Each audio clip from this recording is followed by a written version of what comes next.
What is good, everybody? Hope you're having a good day. I've got Kevin Coolx here with me, one of the best Halo YouTubers ever. If you need to stay ahead of the curve with those news bits, he is your guy. Kev, what is up, dude? How you doing? What's up, BBK? Thanks for having me on the channel, man. Good to sit down and chat with you. Glad to see you back on the YouTube grind as well. And Thank you, sir. looking forward to chatting with you today, man. Awesome. Well, you know the title of the video. Will Halo Infinite kill the Master Chief Collection? I thought this would be kind of a fun discussion in terms of what honestly is going to happen to MCC after Infinite launches. And I wanted to pull you in because I think you've got probably some good insights, especially about like what long-term MCC could potentially look like.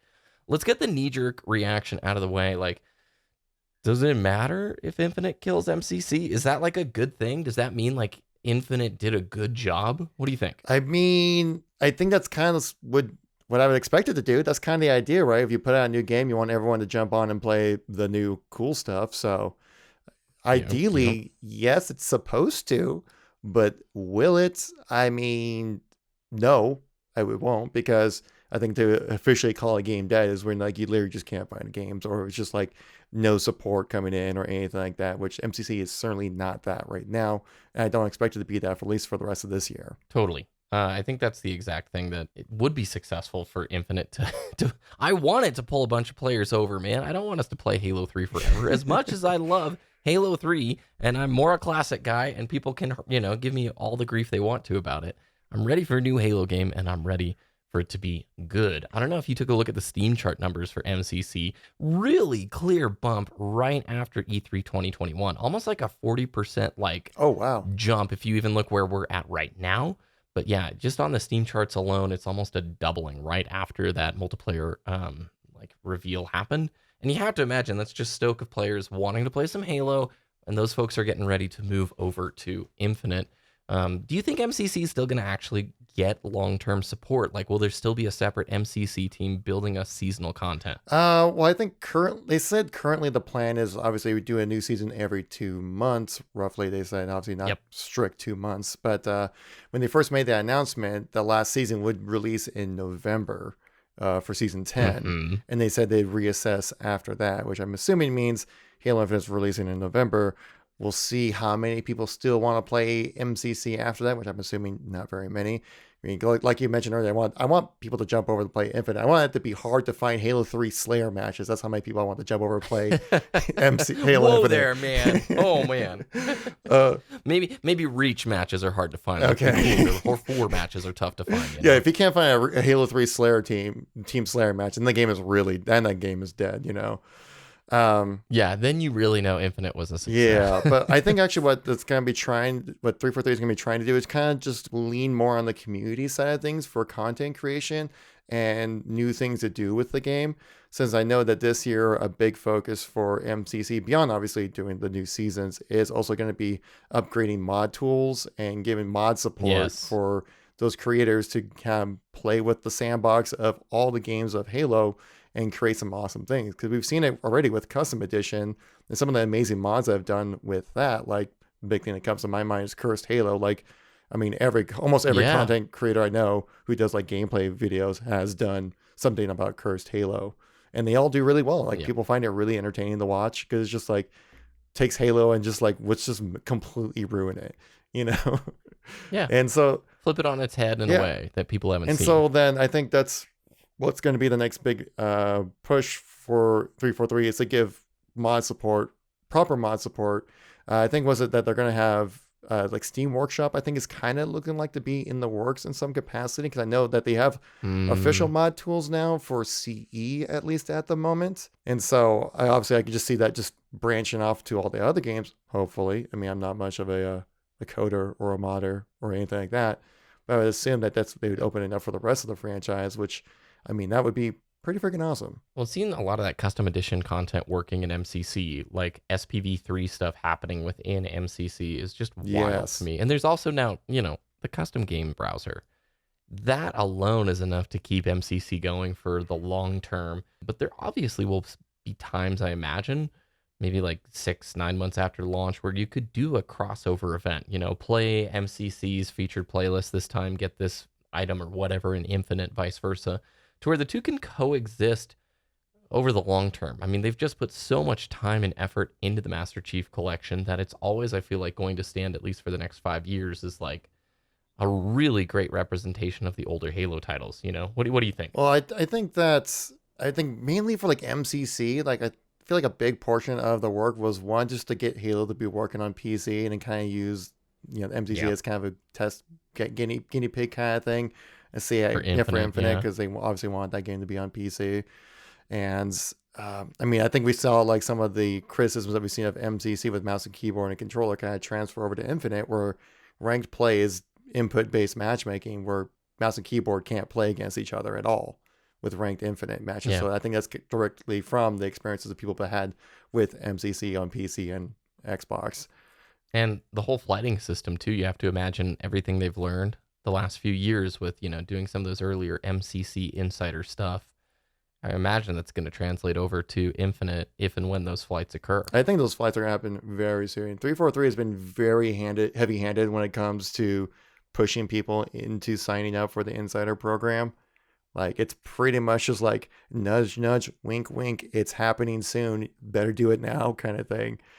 I think I've been kind of Yeah. keeping track. If anybody's watching and not in yet, sorry, I didn't mean to No. cut you off there, but if anybody's watching and hasn't signed up just yet, do it. Yes. Yeah, it's funny seeing the conversations too on Twitter, like since there's so little like news to go off of, people like just continually being like, yo, there's not enough information about the flights. I'm like, just sign up for the thing and when it happens, right? Right. Like maybe I'm just becoming an old crotchety person, but it's like this is a really weird thing to split hairs over. Yeah, I mean, 343 is also, I think also there's another thing that they kind of borrowed from the MCC to PC development is they kind of borrowed over the philosophy of it's ready when it's ready, not it's ready Yeah. by this date kind of thing. Because they want to have proper release. This is going to be people's first impressions of Halo Infinite. And they want to make sure they get it right. They don't want to like set themselves up with a date and they'd be like, oh, we have to push it back a week because we found bugs. People are like, oh, development hell, what's going on? 20,000 YouTube videos criticizing 343 for not being able to put out a Halo game. It's been 6 years. How come you can't do it? Even though I even know Halo Infinite's really only been in development for about 3-ish years, I would say, honestly, maybe 4. Yeah. But yeah, so I think it's just MCC as a whole, I think has been like a test ground to see how people react to certain things that most likely going to be in Halo Infinite. You raised something else that got me kind of interested there too, and that's the, oh my gosh, I hope the flights are good kind of a moment. I noticed in like one of the last videos I talked about like streamer and content creator interest will play a role in the success of Halo Infinite. And whether you like it or not, like that's just the game in 2021. That's how it works. Like people may really dislike the influence a streamer has over the popularity long term of a game, but it is a big deal that if on day one the flights aren't like received super well, I'm really like genuinely worried in the back of my mind, like what happens if like on that first test day you got all these big streamers trying it out and it only takes a handful of them going like, oh, this thing or that thing, to really set the initial trajectory of like hype right down the drain. What do you think on that? Well, that's certainly the case, and obviously, like I said like earlier, like first impressions are everything. You could be like, even when Cyberpunk finally gets like properly fixed and it's like works exactly how it's supposed to, people are still gonna remember it for being a kind of a busted piece. Same thing with MCC. Right until it was on PC, people kind of, even though the game was like originally like actually fixed like in 2018, but like people just kind of knew it as like a broken piece pretty much. And also that with like news media as a whole, negativity sells, and so people are gonna try to jump on any kind of negative form of information first before praising information. Because like obviously like because one of the reasons why like negativity sells so well is because like it goes against what's supposed to happen. This game's supposed to release. It's supposed to be awesome. People are supposed to like it. It's supposed to work. But when none of those happen, or one of those things doesn't happen, people will focus on that because like, everything else is happening, but this thing in particular stands out, and that's why people will focus on it. That is so, it's poignant because I uploaded 2 videos. Like I initially, when the multiplayer reveal came out, I wanted to do one video of everything I'm stoked for and then one video about some of my concerns. Guess which video got way more views? I mean, it wasn't massive, but like the concerns video got more views. And in both of those videos, the comments are like overwhelmingly excited for Halo Infinite. Like it's the same group of people. It's my channel. And it's like people are really stoked for it. But it's like you said, the negativity side of things is so much easier for it to catch fire and catch on. So that day one like impression matters so much. And it's, I don't know, dude. Like I really, really hope that they come out swinging with the flights and come out swinging with Infinite. If, yeah, I just don't want it to be another case where they've got to sort of dig themselves out, where like the initial E3 reveal left people pretty tepid, left people like not super stoked, all the Craig memes. And the multiplayer reveal from a month ago, like people are generally really stoked. It's cool seeing just the hype again, right? Oh yeah, absolutely. I think that this is like a good problem that we're having, Oh, right? it's awesome. Where people are like fiercely defending the game because it's like it looks awesome, which it certainly does. I mean, I made a concerns video as well after making like 5 positive like informational kind of videos, you know. Made one concern video which got, you know, a little bit more views than all the other ones. I also got ratioed in likes though. Like to dislike ratio got like 50-50 pretty much on that one. Where I was like 60% likes, you know, because you know, people are fiercely defending the game, which is a good problem to have. It is. It's nice. It's just people are more quick, I think, to click on that type of content. So again, circling back, is this the last year of Halo MCC? I'm going to say for me, I think that answer is no, but I do foresee after Infinite releases, I want it to be a great game. I want it to pull people away from MCC. And honestly, it's a really great time right now to be playing the Master Chief Collection. There's tons of unlocks, lots of the seasonal content. There's an enthusiasm for the game right now that makes it super fun to play. Like the energy is back. And then obviously the custom games browser. But yeah, are we in that last year of MCC, Kev, or what do you think? For ability to find like matches, yes, I'd say for the most part. I think after this year, MCC might be a little bit of an afterthought. I think it might get a little bit of the Halo 5 treatment of just like, hey, here's a rotational playlist update. That's about it, you know.